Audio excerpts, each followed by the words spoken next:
O cristianismo é uma mentira. E para essa frase ser verdadeira, basta você refutar a ressurreição de Cristo, porque é a própria Escritura que mostra que se a ressurreição de Cristo não aconteceu, todo o sistema do cristianismo se mostrará uma verdadeira mentira. E por isso, nesse vídeo, eu vou te mostrar várias provas forenses, históricas, que evidenciam que a ressurreição de Cristo de fato aconteceu. A jugular do cristianismo é tanto a ressurreição que isso virou tema baseado em fatos reais do filme The Case for Christ, no português brasileiro Em Defesa de Cristo, que narra a história do jornalista ateu Lee Strobel, que, indignado com a conversão da sua esposa, resolveu dar provas forenses, científicas e históricas de que a ressurreição de Cristo jamais aconteceu. Acontece que Lee Strobel acabou mostrando que a ressurreição de Cristo é um fato comprovado por evidências forenses, científicas, matemáticas, históricas, enfim,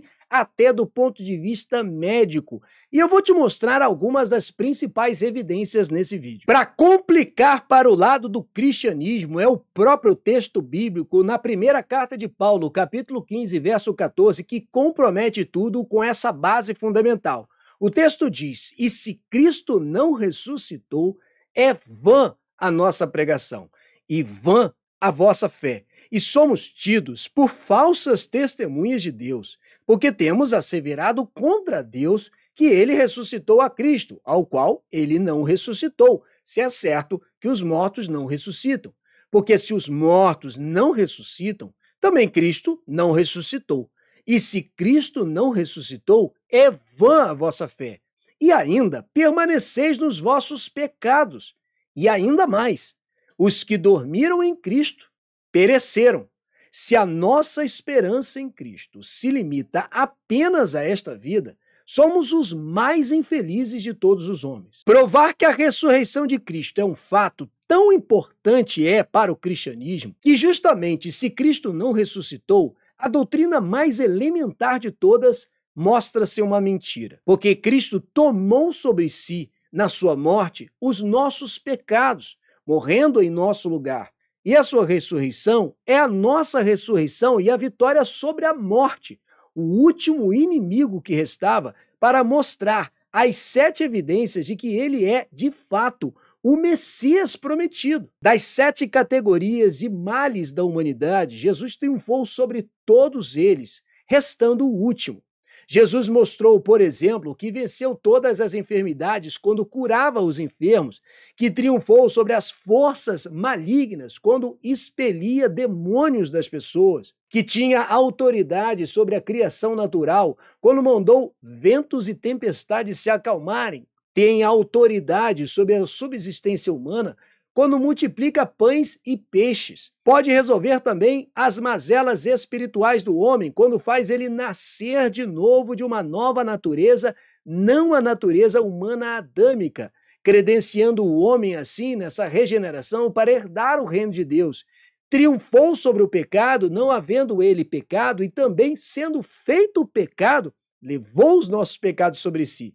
Mas tudo isso que eu acabei de mostrar para vocês se tornará uma mentira se a morte, o último inimigo a ser vencido pelo Messias, de fato não foi um triunfo dele. E para te mostrar a gravidade disso tudo, o cristianismo pode ser contestado pelo ateísmo, como, por exemplo, provando que a verdade é relativa, que Deus não existe, que os milagres não são possíveis. Mas se você desconstruir a ressurreição de Cristo, tudo isso vai ser coisa pequena. É necessário que eu te mostre evidências forenses, históricas e até, de certa forma, do ponto de vista médico, para te evidenciar a ressurreição de Cristo. A primeira evidência forense é o fato de que o Evangelho e, na verdade, toda a Bíblia não escondem verdades embaraçosas. Esse é, inclusive, um critério forense científico chamado CBCA, ou Criteria Based Content Analysis, da tradução análise de conteúdo baseado em critérios. A própria polícia, para encontrar uma verdade ou uma mentira numa história, verifica o seguinte fato: geralmente, o mentiroso vai extrair de uma história ou de uma narrativa qualquer fato que comprometa a moralidade ou coloque ele numa situação comprometedora. Mas aquelas pessoas que estão contando a verdade, mesmo que contem um fato que vai contra a evidência de que ele é moralmente perfeito, ele não vai retirar isso do texto. Ou seja, o mentiroso vai construir uma narrativa que a coloque em uma posição favorável, ele como pessoa, salve-o de qualquer constrangimento, não mostre ele como incompetente ou moralmente questionável. Na verdade, se então o evangelho tivesse que ser construído sobre esse tipo de sistema, teria então que tirar o fato de que Pedro negou Jesus, mesmo sendo estabelecido como um dos principais apóstolos. Pior do que isso, a própria genealogia de Jesus constam 2 prostitutas e um caso de adultério, fora um rei que colocou seus próprios filhos para sacrifício. A coleção de vergonhas nas histórias das pessoas que estão na árvore genealógica de Jesus é tão flagrante que fazem com que todo esse critério do CBCA mostre que se alguém quisesse realmente contar uma mentira, não colocaria os fatos que você vê pensando cada nome dessa genealogia. Para citar apenas um desses diversos casos, no verso 6 do capítulo 1 diz que Jessé gerou ao rei Davi, e o rei Davi a Salomão, da que fora mulher de Urias. O caso de adultério de Davi não é escondido das verdades embaraçosas do evangelho. Isso por si mesmo já mostra que aquele que está narrando a história está realmente querendo mostrar a verdade, mesmo que isso faça com que ele tenha que contar verdades comprometedoras. A incompetência dos apóstolos de conhecer de fato que tipo de Messias era Cristo, os erros que eles cometeram ao longo de todo o período do ministério terreno com Jesus. Inúmeros fatos bíblicos são usados inclusive pelos ateus para mostrar que a Bíblia é moralmente falha, quando na verdade ela só é o retrato fiel de toda a sociedade. Entre essas verdades embaraçosas está a baixa credibilidade das mulheres. Eu não estou dizendo com relação à vida delas, mas o fato de que o próprio judaísmo no Mishnah mostra que o testemunho de mulheres era comparado ao testemunho de escravos, ou seja, não havia nenhuma credibilidade de colocar uma mulher para testemunhar um fato como verdadeiro. Contudo, na ressurreição de Jesus, são as mulheres as primeiras a testemunharem e darem a notícia sobre isso. Lucas capítulo 24, verso 1 e diante, diz o seguinte: mas no primeiro dia da semana, alta madrugada, foram elas ao túmulo, levando os aromas que haviam preparado, e encontraram a pedra removida do sepulcro. Mas ao entrarem, não acharam o corpo do Senhor Jesus.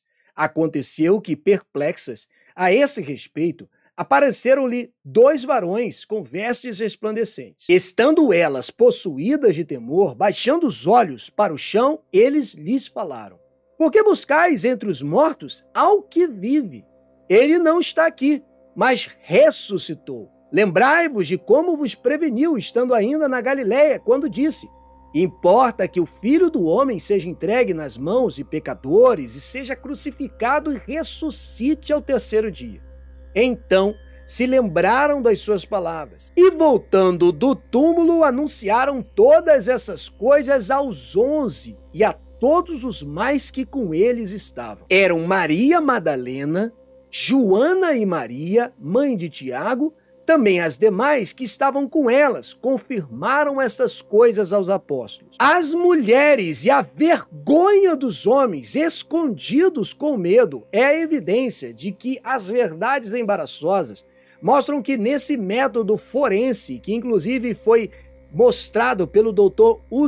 Udenduch, que é o principal protagonista desse método, que essas verdades embaraçosas, na verdade, apontam para o fato de que a ressurreição de Jesus é narrado não escondendo nada disso. Ou seja, é uma prova forense de que a ressurreição de Cristo é um fato. Uma segunda evidência são as diversas mudanças radicais dos apóstolos. E eu não estou falando sobre um novo comportamento religioso apenas. Eu estou dizendo pelo fato de que os apóstolos herdaram o quê quando eles começaram a testemunhar da ressurreição de Cristo. Perseguição, apedrejamento, mortes excruciantes, todo tipo de males começaram a acontecer com os discípulos por causa dessa narrativa de que Jesus ressuscitou.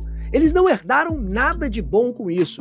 Quem é que vai aderir a um novo movimento, tendo como pagamento apenas perseguição, dor, agonia e mortes? Não apenas a morte, mas mortes com requintes de crueldade. Dentre essas diversas mudanças radicais também estão as conversões dos maiores céticos e opositores a Cristo. Dentre esses principais opositores, o próprio apóstolo Paulo, que consentia na morte de Estevão. O texto diz, em Atos 7,58, que lançando-o fora da cidade, o apedrejaram, e as testemunhas deixaram suas vestes aos pés de um jovem chamado Saulo, que é o apóstolo Paulo, e apedrejavam Estevão, que invocava e dizia: Senhor Jesus, recebe o meu espírito. Então, ajoelhando-se, clamou em alta voz: Senhor, não lhes impute este pecado. Com estas palavras adormeceu. Naquele dia levantou-se grande perseguição contra a igreja em Jerusalém, e todos, exceto os apóstolos, foram dispersos pelas regiões da Judéia e Samaria. Atos 8, verso 3 ainda diz que esse Paulo assolava a igreja, entrando pelas casas e arrastando homens e mulheres, e os encerrava no cárcere. O próprio apóstolo Paulo lembra esse fato na carta aos Gálatas, capítulo 1, verso 13, quando ele lembra: porque ouvistes qual foi o meu proceder outrora no judaísmo, como sobremaneira perseguia eu a igreja de Deus e a devastava, e na minha nação, quanto ao judaísmo, avantajava-me muitos da minha idade, sendo extremamente zeloso das tradições de meus pais. Os primeiros discípulos conseguiram a conversão de gente que era extremamente violenta contra o cristianismo, justamente quando cada uma dessas pessoas pôde ter um encontro pessoal com Jesus ressuscitado. E não apenas isso, romperam o establishment, apesar das consequências. Sob forte perseguição, os discípulos trocaram os sacrifícios dos animais pela fé no sacrifício suficiente de Cristo. Trocaram o Shabat pela adoração no domingo, o que também era um rompimento contra uma lei ferrenhamente central do judaísmo e que trazia perseguição. O Messias político e militar foi trocado pela verdade do Messias sofredor já anunciado em Isaías 53, outro rompimento que trazia enorme perseguição a eles. Não herdando nada de bom, ainda trocaram a circuncisão pelo batismo e a Santa Ceia. E, por fim, abandonaram a prática da lei mosaica como fundamento para a salvação, para confiar estritamente na expiação de Cristo. Além da evidência forense, esses fatos históricos que eu estou te apresentando só mostram que os apóstolos não herdaram nada de bom, ou seja, essa ida deles de um sistema para o outro não trouxe benefícios nenhum. É preciso haver um fato muito relevante para fazer com que alguém queira enfrentar, inclusive, a própria morte, mesmo abandonando um sistema estabelecido. As mortes excruciantes dos apóstolos são a terceira evidência disso tudo. Eles não herdaram nada de bom com isso. Pedro crucificado de cabeça para baixo, André na famosa cruz de Santo André, outros decapitados, jogados em óleo fervente, apedrejados. Tudo o que eles herdaram foi perseguição, morte e dificuldades. Não existe nenhum lucro humano em acreditar e continuar pregando a ressurreição de Cristo, a não ser que de fato ela aconteceu. São fatos históricos e forenses que mostram que o sustento desse testemunho, apesar das consequências, é a quarta evidência da ressurreição de Cristo. Nem por isso, a ressurreição de Cristo não tem algumas contestações, e a principal delas, o fato de que Jesus não teria morrido, mas apenas desmaiado na cruz. É historicamente muito improvável que essa vacilação dos soldados de permitir que Jesus fosse apenas tirado desmaiado da cruz acontecesse. Atos capítulo 12, verso 18, narra o que acontecia com o soldado que cometesse esse erro. Sendo já dia, não houve pouco alvoroço entre os soldados sobre o que teria acontecido com Pedro, que foi liberto por um anjo da cadeia.